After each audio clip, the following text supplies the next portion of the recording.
Hello, BookTube, and welcome back to our world's finest Wednesdays comic book collaboration that I'm doing with Michael K. Vaughan. Started out where he was making videos on his channel about Marvel's Epic collection, their full-color paperback reprint collection from their catalog of back issues.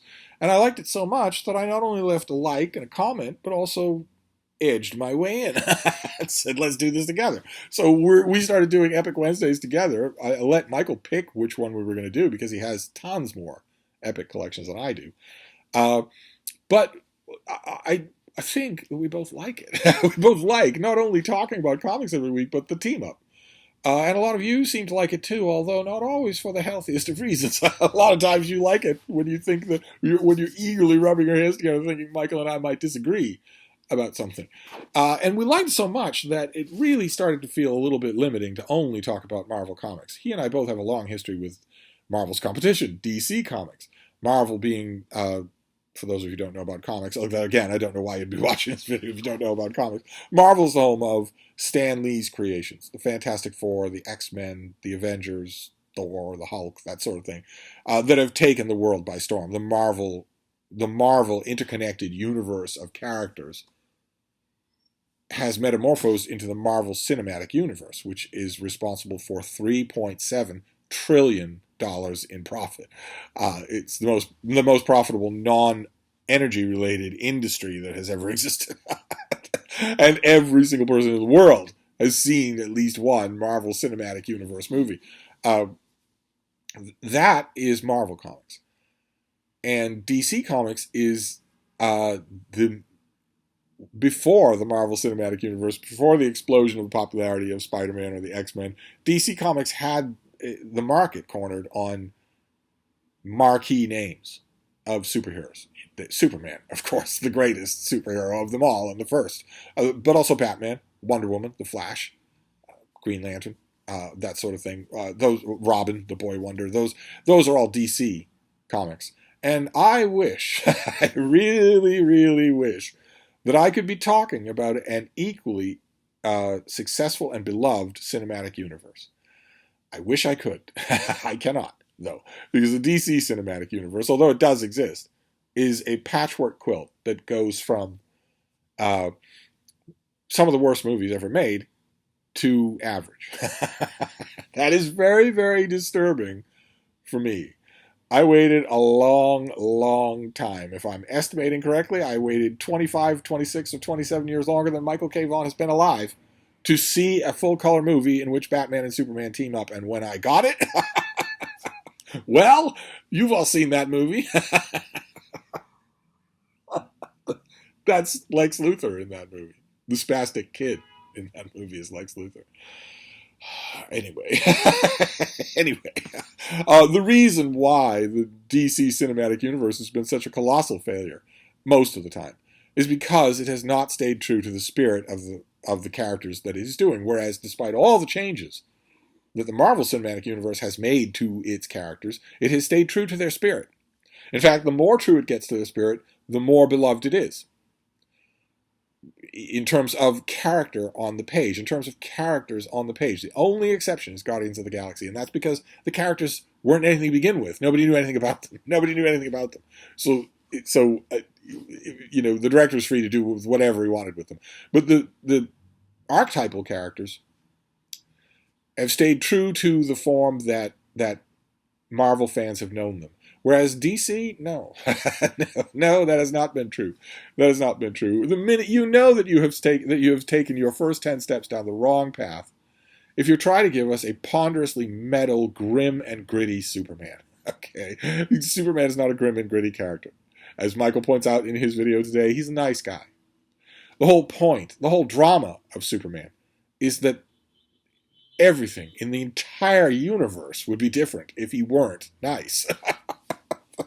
But the purpose of this video is not to rag about the DC Cinematic Universe. Michael thought it'd be a good idea if both of us did videos before we start talking about DC Comics a bit, telling you about our history with DC Comics. And he guesses in his video today that my history with DC Comics is a little bit older than his. He's right about that. My history with Marvel Comics goes all the way back to the beginning. I was going to my local newsstand to get books and typewriter paper and typewriter ribbons and comic books when Stan Lee's reinvention of the superhero genre started. I was able to get those issues, whereas DC Comics predated me. And so I came to them as a small child. And I came to them not quite through Superman. I came to them through Superboy, the character of Superboy, Clark Kent when he was a boy, having adventures as a costumed crime fighter, the only one in the world at the time. And at one point in Michael's video, he says that he hated Superboy. They thought Superboy was dumb. That was not the only point in his video that I groaned. I groaned at 3 different points in his video, and that was one of them, where he said that he thought Superboy was dumb. I did not, at all. I was presented with multiple... Keep in mind, when these issues came out, you paid your 10 cents, which I don't know about Michael's youth, but for me, that was a whole hour of chores, was 10 cents. So that was no small thing. I had to pick and choose very carefully what I wanted. But you pay that your 10 cents for an issue of Superboy. Let's just say, hypothetically, this was in the early 1950s when you were a small boy. You pay your 10 cents, you don't get just one story. There were 3 or 4 little Superboy stories in that issue. And some jokes, and a whole bunch of great ads and stuff like that. So you got your money's worth. It was just, it was enough of an expenditure to feel like you should maybe hold on to this thing. As opposed to today, in 2021, where back when those Superboy issues for 10 cents that I'm talking about were coming out, we all thought 2021 was never going to come, first of all, because we were all going to be nuked to death. And that, too, if it did, it would be a science fiction story. The science fiction adventures that we read in novels were set in 2021. Now we're living in 2021. And the difference is that then you paid your 10 cents for a big issue that was full of great stories that was worth keeping. And today you pay $5 for an issue that has part of one story and it isn't worth keeping. It's poorly drawn and poorly written and poorly colored. But I'm also not going to try to rail about modern comics, modern DC Cinematic Universe and Marvel Comics. We're going to try to leave them out for now. Maybe Michael and I will do a video together on the current state of DC Comics. Although he says, what I've heard from so many comic book fans, which is that he's had to stop getting the weekly issues. And he implies in his video that it's because they're $5 a piece, that it's just a financial decision. But I think he knows as well as I do that if he were getting the Claremont and Byrne X-Men, if something that good, the Frank Miller Daredevil, if something that good were coming out once a month, he'd find the money in the couch cushions and get it. I think I've heard that from a lot of comic book fans, and they all say it that way, and they don't. It's almost like they feel disloyal if they say the main reason I'm not getting weekly comics is because they stink, because I've tried them and most of them stink. Or even worse, even more disloyal, I do get weekly comics, but I get most of them from Dynamite or Image Comics. I don't go near Marvel or DC at all. That feels like the ultimate betrayal. But let's say that we're talking about an alternate reality in which a little boy, Steve, was going to the dry goods store and found Superboy and fell in love with the comic, kindly hoist your mind out of the gutter, with the comic. This was a comic about a hot teenage boy who has superpowers and fights crime in a small Midwestern town. And the stories were very much in line with the Superman stories that were coming out at the same time, although the little boy didn't know that. He hadn't read Superman yet. Very much in line with those where this character can basically do anything physically. He's basically all-powerful. And so the point of every story is not how powerful he is, but how clever he is. Can he think his way out of an adventure? Can he think his way to the right conclusion for everybody? It was very, very enjoyable to do. You learned a lot of COD chemistry and COD history and that sort of thing. And it's possible. It's possible that little boy read this issue. Superboy number 14. It's just possible that he saw this cover. That berobed man is telling that blonde, muscular boy in a miniskirt that he needs to go to Earth and destroy Superboy. It's pretty gripping right there. That is the issue. The boy from Mars. There they are, flinging comets at each other.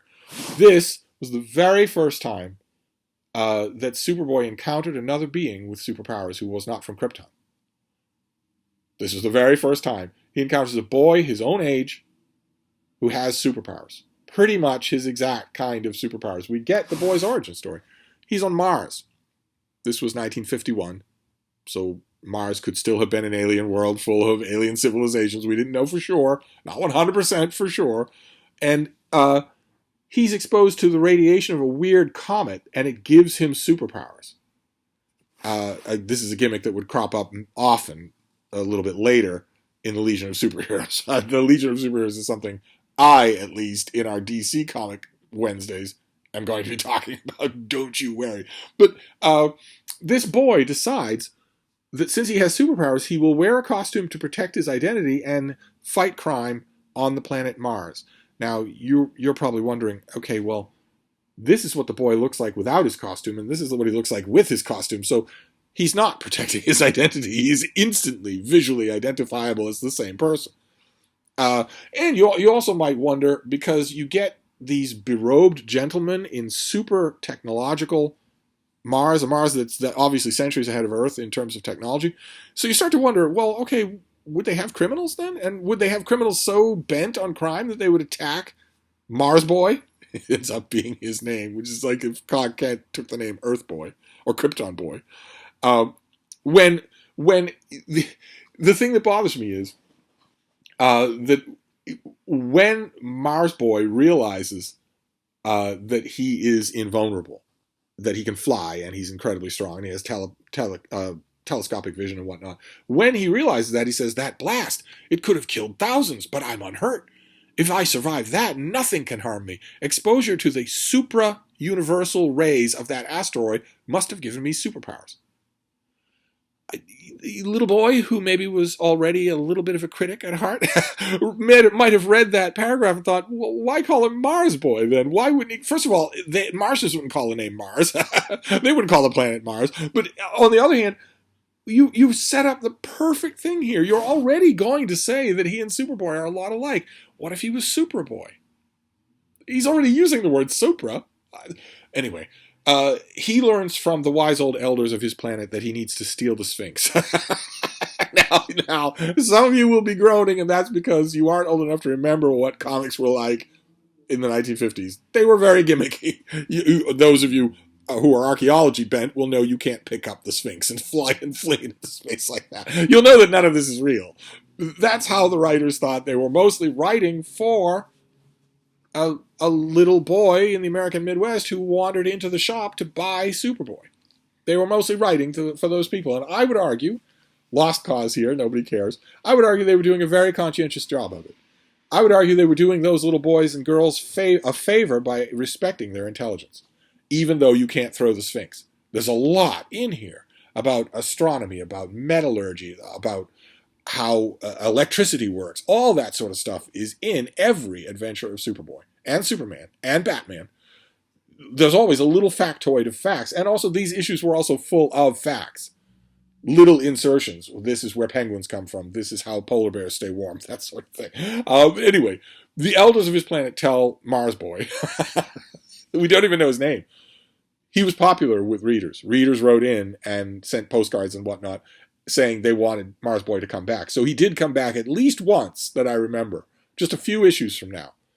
He came back again, and it was only in that second appearance that we learned that his name is Sutri, S-U-T-R-I. But we don't learn his name in this issue. But he agrees with his elders. They tell him, you have to go to Earth, and you have to steal the Sphinx. And he does, but of course, Clark Kent sees what he's doing. He doesn't see Mars Boy doing it, but he sees the Sphinx flying into space and thinks, well, that can't be right. So he settles the Sphinx back down on the ground when suddenly a gigantic boulder comes flying at him. He smashes the boulder, and then all of a sudden there's a freak magnetic storm that causes electricity. And he fashions a lightning rod and makes a lightning rod out of it. And that's finally when Mars Boy's had enough and just flies at him. Says, well, all right, he can fly, he's got super speed, he's obviously pretty bright. But does he have super strength? Well, there's only one way to find that out. Now, Superboy is already shattered a boulder, so I think it's safe to assume that he has super strength. But Superboy says, "What? A boy like me flying through space? Is it possible?" And it is. And they fight. Uh, I guess that's what we're looking at. They fight. They wrestle. They grapple. They tussle. They embrace. And they're equal. That one is wearing a skirt and one is not, but they're equal. And they realize it. Superboy realizes, says, we can't stay like this forever. Who are you? Where do you come from? Why did you try to steal the Sphinx? And Mars Boy tells him, I'm not going to answer any of your questions, and flies off. Superboy says, I could go after him, but what would be the point? And the point why you would go after him is to stop him from doing what he immediately does, which is to go to Smallville and start lurking in the shadows and take on a civilian identity as a new kid in town who goes to Smallville High and is introduced to the class. And it thinks to himself, 4 days I've been in Smallville and not a sign of Superboy. Where can he live? How does he spend his time? I must not ask questions and betray my ignorance, and yet to destroy him, I must learn all about him. If some of you are being reminded of the thoughts that could be taken straight out of an enemies to lovers YA romance, well, it's possible that a little boy in the Midwest thought of that before you did, before your parents were born. He is introduced to that school, but he's been in Smallville for 4 days with no sign of Superboy. Where has he been in Smallville? No idea. Why has he not come to like the people around him in Smallville? Does he talk to anybody in those 4 days? No idea whatsoever. Instead, what happens is that he is asked a question in school. The teacher says, name 2 signers of the Declaration of Independence, Joe, which is the name that he gave for himself. And he doesn't know because he's from Mars. So he wants to look for the answers in Clark Kent's book using his supervision. So he does, only he sees that Clark Kent is wearing his Superboy costume. And Superboy, Clark Kent, realizes he can feel that an alien radiation is bombarding him, and he turns, and there is a great panel. A great panel. I don't know if I can explain the sheer drama of this panel to a little boy, especially those of you who are accustomed to modern day comics where there's over-the-top hysterical drama at all times. That panel. They're sitting next to each other in class, and they're each using supervision to see that each is not what they seem to be, to look and see that they're each wearing a costume, that they are, in fact, the nemeses that met just 4 days ago and fought in the middle of nowhere. Now, I'm not saying that that little boy in the American Midwest looked at that panel and thought, well, if they can look under the shirts to see costumes, can they look under costumes to see... I'm not saying the little boy in the Midwest thought that, but that is a great panel. And that is when everything starts to change. Because now, all of a sudden, their rivalry is real. It's explicit. And over the course of trying to get suddenly Mars Boy wants to get Clark Kent to admit, to show that he's Superboy. And tries to trick him into doing that a number of times. Pushes him into a vat of hydrochloric acid. Uproots the trolley car that he's on in the hopes that he will have to change his identity in the middle of the trolley car. I don't quite know why he does that. I don't quite know why he isn't thinking up a better way to steal the Sphinx, but he suddenly becomes obsessively fixated on Clark. And eventually he invites Clark to an abandoned room at 11 Jones Place. Now, Superboy shows up first. It's just an empty room. You've got steam pipes in the background. You've got cracked wallpaper. Suddenly, Mars Boy shows up, flies through the window. And he says, in my days on Earth, I've learned your weakness. You will never knowingly harm one of your people. Before you came here, I lined this room with radium and then bombarded the radium with X-ray vision. You are now radioactive and will harm anyone in your path. So Superboy can't leave the room. Now, that raised a whole bunch of questions for that budding critic. Number one, of course, the first question that little boy maybe wanted to know was, well, okay, you can't leave the room either then. You're also going to be radioactive. You're going to hurt anybody? But more important than that, Mars Boy says, "In my days on Earth, I've learned your weakness. You will never knowingly harm one of your people." Why didn't Mars Boy know that ahead of time? Is it because he will knowingly harm people on Mars? And if so, do they know that? Does Mars Boy have parents on Mars? They're never mentioned in this issue. He makes the decision alone, on his own, in an empty room, to put on a costume and fight crime. He mentions that he's doing that in order to protect his loved ones from being attacked by people who recognize him, but he doesn't mention parents. Superboy comes up with a plan. He flattens out those lead pipes in order to protect himself from the radiation, and encounters Mars Boy, who is there. He is. He's still trying to steal the Sphinx. He's just sure now that he has stranded Superboy in that room. He hasn't, but he thinks that he has. And at the very last minute, in the very last panel, believe it or not, that's the last panel of the issue. And in the very last panel, they have a shocking realization that tells them not only why Mars Boy couldn't use his supervision to read the message inside the Sphinx on his own, but also why he would think that he was actually stranding Superboy in a room with radiation. It's all connected in a way that's really good, that's really interesting. And again, in a way that requires you to pay attention to what's essentially a grammar school lesson in chemistry. How does chemistry work? And it was only a few months later that Mars Boy comes back for another issue. And this issue, they are friends. They become friends at the end of that first issue. And in this issue, they are friends, and the people of Smallville are urging Superboy to take a vacation. Take a vacation. Take a rest. And Superboy communicates with Mars Boy across the distance from Earth to Mars. The artist puts in clouds and rays of light. It's not explained how they can communicate with each other across the interplanetary distance. It's not explained at all. But they do fight with each other good-naturedly. Because Superboy says, well, it'd be easy for me to be Mars Boy. Because your planet has all that advanced technology. I bet your job is really easy. And Mars Boy says, well, it'd be easy for me to be Superboy because your planet is so primitive that my powers would be astonishing. I would be able to do it easily. And so they decide to switch places. Once again, this takes place in a DC universe in which every character is essentially unrecognizably the same as every other character, and it's only their outward appearance. It's a spit curl. It's a pair of glasses. It's a clothing that makes them look any different. You can fool it completely. Superboy and Mars Boy, Sutri in this issue, don't wear any kind of disguise on their face. When they want to switch places, they switch costumes and hair colors. And that's it. when we're not just talking about the populace of Mars from a distance or the populace of Smallville from a distance. We're talking about people that they know. They spend time in this issue around Lana Lang there in Smallville, who spent lots and lots of time going to school with Clark Kent. It isn't Clark Kent who's standing right across from her. It's a different boy. He just has a different hair color. And she doesn't notice. Because that was just the gimmick of all gimmicks in this issue, in this era of DC Comics. Superman and Batman change places all the time. And no one seems to notice. But I wanted to point out one more panel. They meet in space between Mars and Earth once they've decided to switch places. And they switch costumes. Now, Superboy can make a gigantic lightning rod needle out of rocks. Mars Boy can make a tunnel with no effort whatsoever and line its walls to make them anti-radioactive. But can they both make costumes? Apparently not. Apparently they need each other's costumes.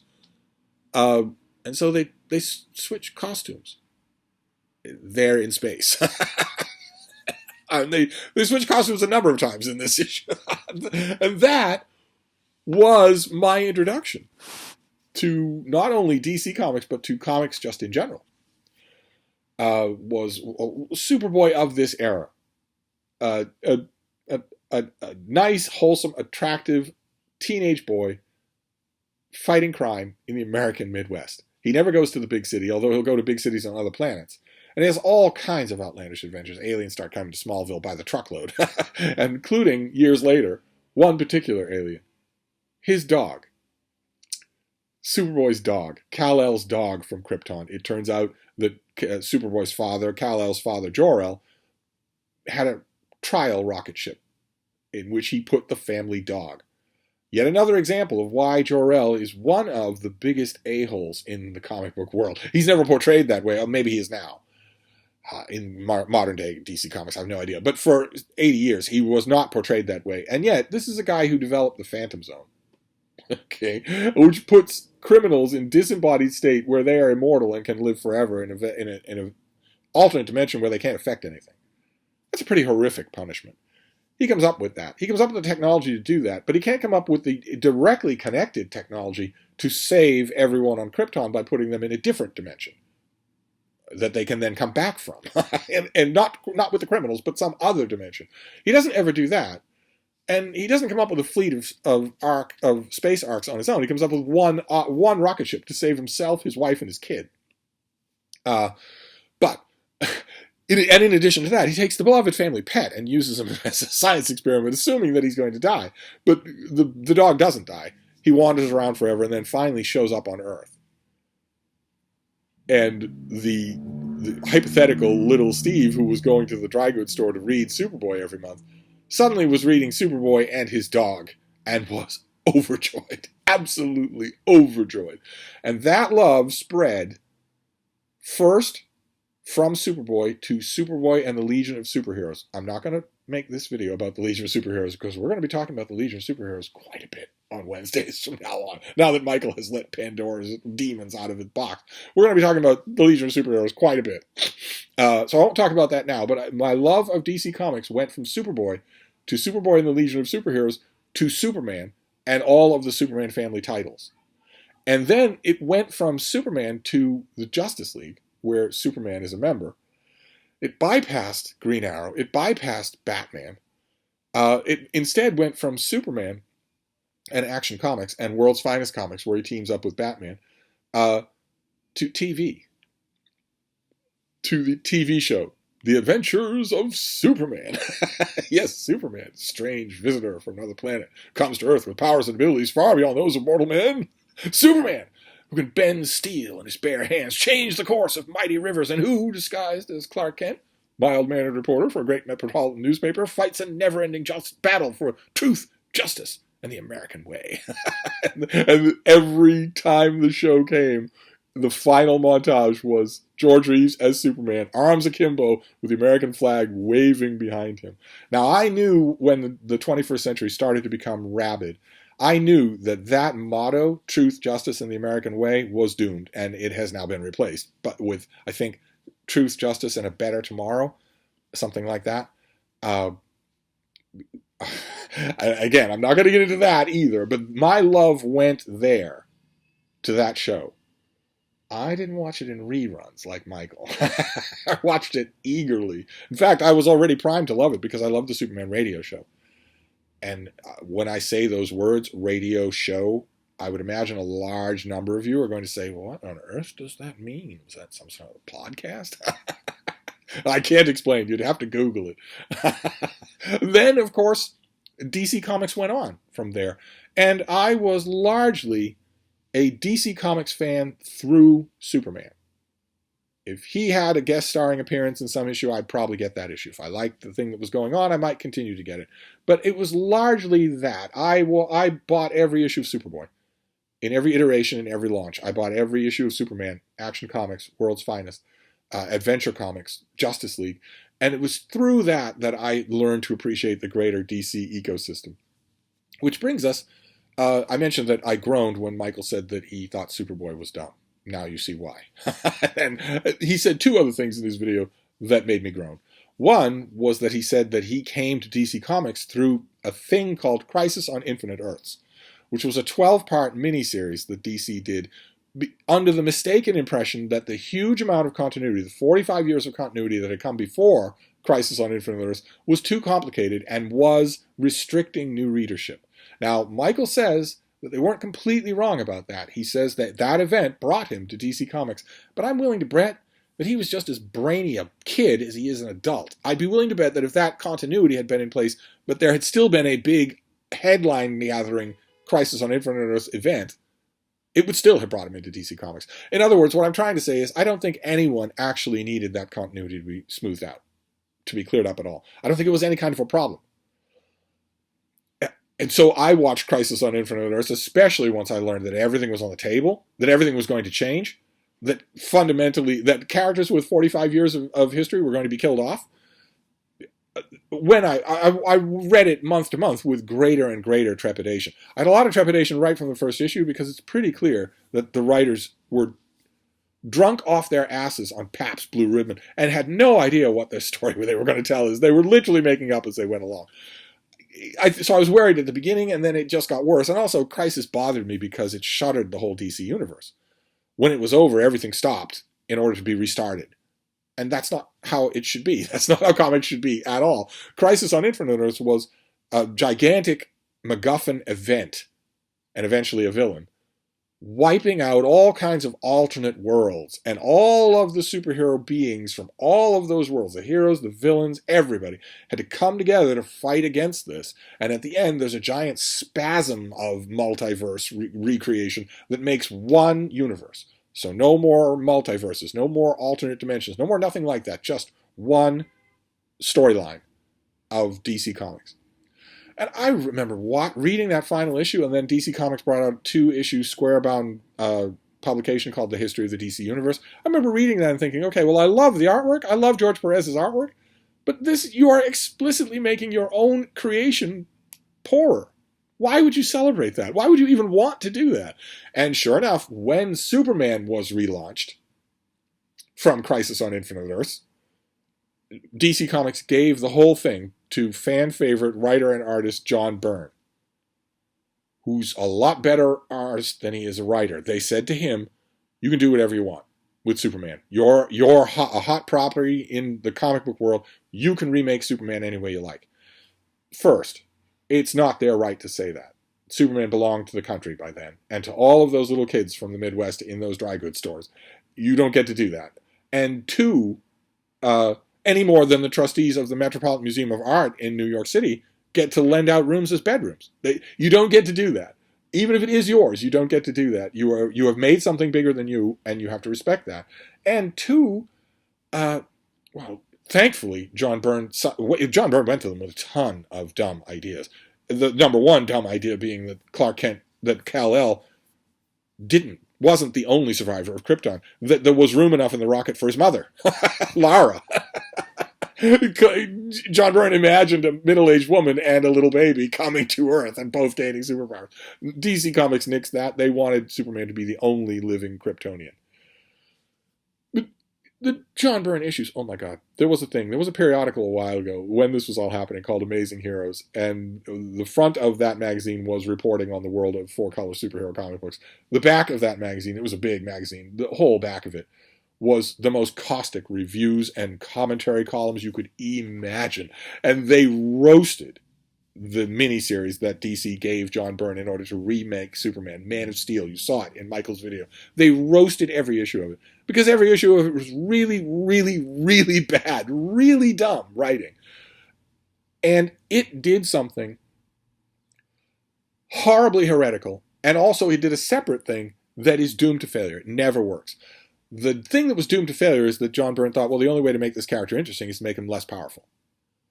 That had been tried in the 1960s. I was getting those issues where Superman, kryptonite is erased from the world, but Superman is nevertheless weaker. It doesn't work. And it's also an admission on your part as a writer of how bad you are as a writer, that if the character is so powerful, you're not going to be able to write interesting stories for him. It didn't stop any of the writers that little boy in the Midwest was reading. They wrote interesting stories about Superboy and Superman when they had basically godlike abilities. All of a sudden, writers come along and say, well, if he can do this much, then I can't write stories for him. So we got to make him less powerful. That was one thing Man of Steel did. And the other thing Man of Steel did that had me slack-jawed with horror was to outright tell us that Superman doesn't put on his Superman costume and start fighting crime until he's an adult. Until then, he's just a normal boy on a farm in Kansas and in Smallville, just learning about his powers, loving his adoptive parents, all that sort of thing. He's just a normal boy until he's in his early 30s, and then he puts on a costume and flies off to Metropolis. And you might think, well, what's the big deal there? It's a great panel. But that means there's no Superboy. At that one stroke, DC Comics was saying, all of those issues that all of those little kids bought don't mean anything. They aren't part of continuity anymore. There never was a character named Superboy. Clark Kent was never a superhero when he was a teenager. I read that issue. I'd already heard rumors about it. I read that issue and was flabbergasted. Flabbergasted. I had no idea what to do even with the feeling. Imagine the feeling. I mean, that would be like, I don't even know. That would be like, you know what it would be like? It would be like if in one issue of The Adventures of Superman, George Reeves, the actor, had turned to the camera, broken the fourth wall, and said, you know, kids, I'm not really Superman. He had an ironclad rule that in public, whenever he was in public, or when he guest starred on another show, famously I Love Lucy, he was in character as Superman. Came an inch away from dying a couple of times by people either taking a swing at him or pulling a gun on him. He was ironclad insistent on that. Imagine if at one episode of that show he'd turned to the camera and said, you know, I'm just a C-rate actor. I'm not. There is no such thing as Superman. That's how bad I could think it was. Only I was considerably older when I read that issue of Man of Steel and thought, oh, so there's no Superboy. If there's no Superboy, there's no Legion of Superheroes. So you're just wiping that all out. So that entire travel crate of comics that I have up in the attic are about what? I don't even know. Some sort of fantasy creature. I can't even call it an alternate reality because Crisis on Infinite Earths said there aren't any. Instead, it's just, I don't even know what. I don't even know what to call it. It isn't real. The company that owned these things disowned them. And the point I want to make here, I don't want to go on forever and ever. The point I want to make here is that the ultimate root of evil for these things is twofold. Making Superman less powerful is meant to make him more relatable. And Crisis on Infinite Earths wouldn't have been possible if all the superheroes hadn't been together. Those two things, that you make a character less powerful in order to make them more relatable, and you interconnect the fictional worlds of all these characters. So the universe can't be threatening to end in Green Lantern if it's not threatening to end in Superman and Wonder Woman. You link them all together. Both of those things, not only the depowering for relatability, but also the assumption that relatability is good, and also the interconnected fictional world. Both of those things come from the devil. And I think we can all agree the devil is a smooth-talking con man wearing sunglasses indoors. In other words, Stan Lee. He made that so that was attractive to young writers up and coming. That if something attacks the world, it attacks all of our characters. So it's no longer possible for you to make a Batman adventure where he just has an adventure. He has to have that adventure in the same world as the Green Lantern Corps at OA. And you want these characters to be relatable. You're not looking up to them anymore. You're not learning from them anymore. You want them to have psychoses. And as a result, you get crap like Man of Steel. You get stuff like Crisis on Infinite Earths. And as a result, the wonder, the paradise, the innocence of that little boy in the Midwest is ruined forever. So that's modern DC Comics for you. The ultimate result of those things is that you get the unbelievable, howling, train wreck mess of Batman v Superman Dawn of Justice. You get that movie from that. When you do that to DC Comics, that's what you get. So there you go. There's a whole bunch of spittle-flecked ranting about DC Comics. That's my history with DC Comics. It started wonderful. It continued wonderful for a long time. And then the devil entered the Garden of Eden. And he was wearing sunglasses. And when you cornered him, he said, "Face front, true believers." Enough said. And it was all downhill from there. So there you go. Who knows what DC comic we'll talk about next week? Thank you, BookTube.